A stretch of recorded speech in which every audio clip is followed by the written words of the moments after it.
जय जगन्नाथ भाई मैंने आज गोटे आम इम्पोर्टाट टपिक पर डिस्कसन करवा OSSC forester forest guard LSI पिला विषय टपिक गत 22 तारिख दिन मे 22 तारिख दिन समस्ते जमी जानते जो मैंने सिलेक्टेड होती OSSC CRE2 एग्जाम से मैंने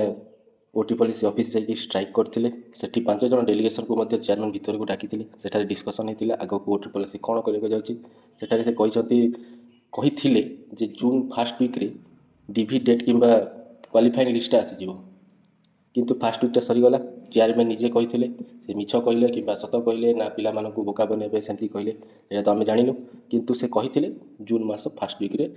आसीबो क्वालिफाइंग लिस्ट किंतु ए जाए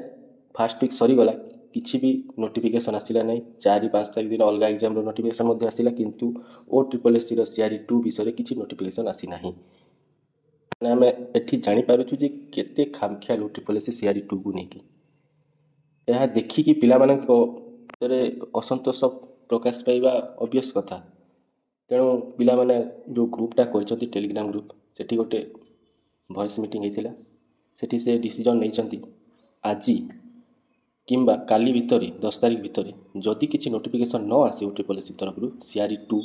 जोटा कि फॉरेस्ट गार्ड LSI पिला नहीं अच्छी तेबे 11 तारिख दिन से माने गोटे बड़ स्ट्राइक करेंगे OSSC ऑफिस जीवे दरकार पड़े से राज्यपाल मुख्यमंत्री पाखक जी आ दरकार पड़े ह्यूमन राइट कमिशन पाखक भी जीवे कारण यहाँ ह्यूमन राइट कमिशन पाखक जीवा दरकार पिलांकर राइट्स अच्छी से माने जॉब तांको पाइबे से फिजिकल भी दे सारी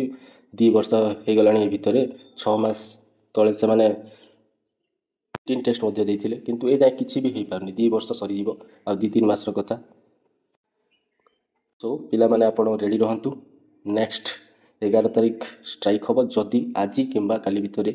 OSSC तरफ CRE2 forest guard forester LSI post पर किसी भी नोटिफिकेशन न आसे जदि ताहले 11 तारिख स्ट्राइकटा होबाकू जाउची तेणु मोर रिक्वेस्ट होची पिला माने आपण बहुत संख्या रे आसीबे 11 तारिख जदि आज किंबा काली भितर किसी नोटिफिकेशन न आसे